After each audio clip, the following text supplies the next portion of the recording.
तो दोस्तों नमस्कार, मैं हूं अनिल और रेसलिंग सुपर धमाल में आपका स्वागत है। तो दोस्तों WWE दिग्गज पॉल हेमन ने पिछले हफ्ते स्मैकडाउन में रोमन रेंस के मेंस रॉयल रंबल मुकाबले में एंट्री का ऐलान किया था। आपको बता दें, रोमन किसी भी हाल में इस मुकाबले को जीतना चाहेंगे। हालांकि इस मुकाबले में जॉन सीना, CM पंक जैसे बड़े सुपरस्टार हिस्सा लेने वाले हैं और यही कारण है कि रोमन रेंस के ये मुकाबला जीतने की कोई गारंटी नहीं है। ये बात तो पक्की है कि मुकाबला हारने पर OTC रोमन रेंस को तगड़ा झटका लगेगा और वो कोई बड़ा कदम उठा सकते हैं। इस वीडियो में दोस्तों हम ऐसी 3 बड़ी चीजों का जिक्र करने वाले हैं जो कि रोमन रेंस के रॉयल रंबल 2025 मुकाबला हारने की सिचुएशन में हो सकती है। इसलिए वीडियो के अंत तक बने रहें और अगर आप चैनल पर नए हैं, चैनल को सब्सक्राइब करने के बाद ऑल पर क्लिक करें क्योंकि फ्री है और यहां आपको हर प्रकार की रेसलिंग जगत से जुड़ी हुई तमाम जानकारी मिलती है। तो चलिए दोस्तों बात करते हैं सबसे पहली चीज का कि रोमन रेंस हारने के बाद क्या कर सकते हैं। रोमन रेंस के रॉयल रंबल मुकाबला हारने के बाद WWE रेसलमेनिया के लिए उनके नॉन टाइटल फ्यूड की शुरुआत यहां पर की जा सकती है। तो दोस्तों आपको बता दें कि रोमन रेंस ने अपने हील रन के दौरान कई दुश्मन बना लिए हैं। यही कारण है कि मेंस रॉयल रंबल मुकाबले के दौरान कई सुपरस्टार रोमन रेंस के लिए मुश्किलें खड़ी कर सकते हैं। दोस्तों आपको बता दें कि यही नहीं, किसी सुपरस्टार को रोमन रेंस को रॉयल रंबल मुकाबले से एलिमिनेट करने में भी कामयाबी मिल सकती है। इस सिचुएशन में रोमन रेंस क्या करेंगे? इस सिचुएशन में रोमन रेंस का उन्हें एलिमिनेट करने वाले सुपरस्टार के खिलाफ रेसलमेनिया के लिए नॉन टाइटल फ्यूड शुरू हो सकता है। और आपको बता दें कि रोमन रेंस आखिरी बार 2019 में रेसलमेनिया में नॉन टाइटल मुकाबले का हिस्सा थे। इस इवेंट में रोमन ने ड्रू मैकिंटायर को हराया था। बात करेंगे दूसरी चीज का कि वो रोमन क्या कर सकते हैं। आपको बता दें कि रोमन रेंस WWE में लंबे वक्त के लिए ब्रेक पर जा सकते हैं। ऐसा भी हो सकता है। जी हां दोस्तों, आपको बता दें पॉल हेमन ये साफ कर चुके हैं कि रोमन रेंस रॉयल रंबल विजेता बनने के बाद कोडी रोड्स के अनडिस्प्यूटेड WWE चैंपियनशिप के लिए आने वाले हैं। और अगर रोमन रेंस रॉयल रंबल मुकाबला जीतने में नाकाम रहते हैं तो इससे उन्हें बड़ा झटका लगने वाला है। संभव है कि रोमन रेंस हार के बाद निराश होकर लंबे ब्रेक पर जाने का फैसला कर सकते हैं। रोमन रेंस ब्रेक पर जाने की सिचुएशन में रेसलमेनिया 41 को भी मिस करते हुए सभी को चौंका सकते हैं। इसके बाद रोमन रेंस की रेसलमेनिया के खत्म होने के बाद WWE टीवी पर वापसी हो सकती है। रोमन रेंस रिटर्न के बाद एक बार फिर अनडिस्प्यूटेड चैंपियनशिप हासिल करने की तरफ कदम बढ़ा सकते हैं। तो दोस्तों ये तो दूसरी चीज है। हम नहीं चाहते, मैं नहीं चाहता कि ऐसा हो।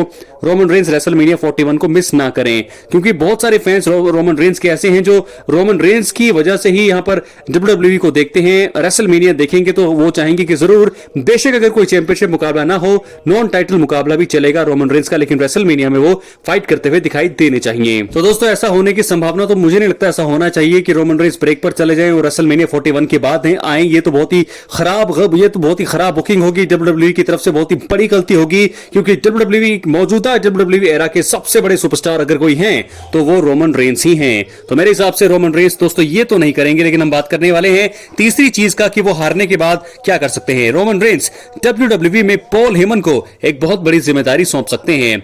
आपको बता दें कि इस बात की काफी संभावना है कि रॉयल रंबल विजेता रेसलमेनिया 41 में अनडिस्प्यूटेड चैंपियन कोडी रोड्स को मुकाबले की चुनौती दे सकते हैं। देखा जाए तो रोमन रेंस को उनकी जगह किसी दूसरे स्टार का रॉयल रंबल विजेता बनकर रेसलमेनिया में अनडिस्प्यूटेड चैंपियनशिप मैच में जगह बनाना पसंद नहीं आएगा और यही कारण है कि पॉल हेमन को वो बड़ी जिम्मेदारी सौंप सकते हैं। रोमन अपने वाइसमैन को उन्हें रेसलमेनिया 41 में किसी तरह अनडिस्प्यूटेड WWE चैंपियनशिप में अपने आप को शामिल करने के लिए कह सकते हैं। देखा जाए तो पॉल हेमन अपने ट्राइबल चीफ का ऑर्डर शायद ही ठुकराएंगे और यही कारण मुझे लगता है कि रोमन रेंस को ग्रैंड स्टेज पर होने वाले अनडिस्प्यूटेड WWE चैंपियनशिप मुकाबले में शामिल करा के इसे ट्रिपल थ्रेट मुकाबला बना सकते हैं। तो ऐसे में दोस्तों 3 बड़ी चीजें जो रोमन रेंस के WWE रॉयल रंबल 2025 मैच हारने की सिचुएशन में हो सकती हैं। तो 3 ऐसी ही चीजें हैं। क्या हो सकती हैं, क्या है आपकी राय, अपनी राय कमेंट बॉक्स में जरूर दें। रोमन रेंस क्या रॉयल रंबल में जीतेंगे? दोस्तों संभावनाएं तो हैं। टॉप 2 में इस समय बताया जा रहा है रिपोर्ट्स के हिसाब से जॉन सीना रोमन रेंस है, लेकिन नंबर 1 पर अभी भी जॉन सीना बने हुए हैं। तो ऐसे में अगर रोमन रेंस हारते हैं तो फिर क्या होगा? दोस्तों भाई पिछली वीडियोस में मैं बता चुका हूं कि अगर रोमन रेंस को एलिमिनेट होते भी हैं तो रॉक के सबसे ज्यादा चांसेस हैं कि रॉक ही हैं जो रोमन को एलिमिनेट कर सकते हैं और उसके बाद फ्यूड की शुरुआत हो सकती है रोमन और रॉक की और वो नॉन टाइटल मुकाबला हो सकता है रेसलमेनिया 41 के लिए। यह होने की संभावना काफी ज्यादा है क्योंकि रोमन अगर एलिमिनेट होते हैं तो उन्हें मुझे लगता है रॉक ही एलिमिनेट कर सकते हैं, उनके अलावा कोई मुझे नहीं लगता कि उन्हें एलिमिनेट कर सकता है। क्या है आपकी राय, अपनी राय कमेंट बॉक्स में जरूर दें। अब हम बढ़ेंगे अगली स्टोरी की तरफ जो जुड़ी है। सीनेशन लीडर 17 टाइम वर्ल्ड चैंपियन होने वाले हैं, मुझे लगता है होना चाहिए जॉन सीना की। दोस्तों आपको बता दें कि जॉन सीना का रिटायरमेंट टूर शुरू हो चुका है। 6 जनवरी 2025 को हुए रॉ नेटफ्लिक्स डेब्यू शो में उन्होंने एंट्री करी। वो फरवरी में होने वाले मेंस रॉयल रंबल मुकाबले का हिस्सा भी होंगे।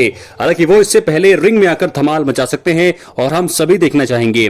जॉन सीना के फेयरवेल टूर का पहला ऑफिशियल मुकाबला सैटरडेज नाइट मेन इवेंट में हो सकता है। वो ब्रॉन ब्रेकर या लुडविग काइजर जैसे उभरते हुए किसी सुपरस्टार से मुकाबला कर सकते हैं। वैसे WWE को इस बारे में सोचकर उनकी बुकिंग जरूर करनी चाहिए। तो क्या दोस्तों जॉन सीना रॉयल रंबल से पहले मुकाबला लड़ते हुए नजर आएंगे? ऐसा होना चाहिए, क्योंकि रॉयल रंबल में सीधा ही अगर वो रेसल करते हुए नजर आएंगे, क्योंकि मल्टीपल सुपरस्टार वहां पर आएंगे, हर तरह के रेसलर से उन्हें उनका आमना सामना होगा। तो उससे पहले अपने आप को रिंग में लड़ाई करते हुए यानी कि प्रैक्टिस करना उनको जरूरी चाहिए। तो मुझे लगता है कि सैटरडेज नाइट मेन इवेंट होने वाला है रॉयल रंबल से पहले 25 या 26 जनवरी को शायद। तो वहां पर जॉन सीना को आना चाहिए, वहां पर वो परफॉर्म कर सकते हैं। और अगर वो हारते भी हैं तो भी कोई बात नहीं, लेकिन उनकी प्रैक्टिस होना जरूरी है। लुडविग काइजर, ब्रॉन ब्रेकर या किसी भी नए यंग टैलेंट से उनका सामना होना चाहिए, जिसके चलते वो अपने रिटायरमेंट टूर की शुरुआत कर सकते हैं। क्या है आपकी राय, अपनी राय कमेंट बॉक्स में जरूर दें। किसके साथ जॉन सीना का पहला मुकाबला होना चाहिए दोस्तों रॉयल रंबल से पहले?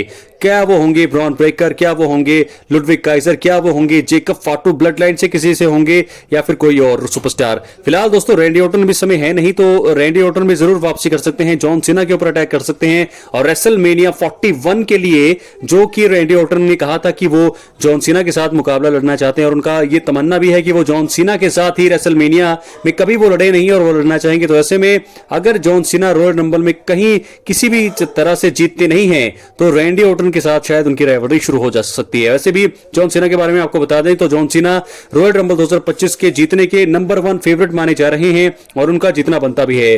और क्योंकि यहां पर आपको बता दें कि WWE जॉन सीना को चैंपियन बनाना चाहती है 17 टाइम, तो उन्हें रॉयल रंबल वो जरूर जितवाएगी। और यहां से क्या होगा, जॉन सीना चैलेंज कर सकते हैं the undisputed WWE champion Cody Rhodes को। और ऐसे में रेसलमेनिया 41 के लिए John Cena versus Cody Rhodes मुकाबला तय हो सकता है अनडिस्प्यूटेड चैंपियनशिप के लिए। अगर रोमन और रॉ का मुकाबला होना है तो यहां से जॉन सीना को रॉयल रंबल यहां पर जितवाएंगे। और रोमन रेंस रॉक का मुकाबला होगा रेसलमेनिया में, जो कि एक ड्रीम मुकाबला होगा।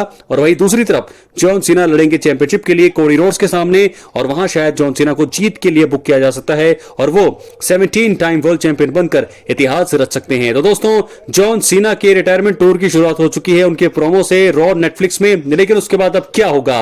उसके बाद पहला मुकाबला सैटरडेज नाइट मेन इवेंट में वो लड़ सकते हैं और उसके बाद रॉयल रंबल में वो हिस्सा लेंगे। तो होने वाला क्या है, बहुत बड़ी चीजें हैं। रोमन रेंस का प्लान मैंने आपको बता दिया कि वो हार सकते हैं, नंबर 2 पर इस समय चल रहे हैं। अगर वो हारते हैं तो उन्हें एलिमिनेट कौन करेगा? तो बड़ी बात यह है कि रॉक ही उन्हें एलिमिनेट कर सकते हैं। जॉन सीना, रोमन रेंस, दो सबसे बड़े चेहरे हैं समय 2025 में जिन पर फैंस की नजरें होने वाली है। क्या है आपकी राय? अपनी राय कमेंट बॉक्स में जरूर दें।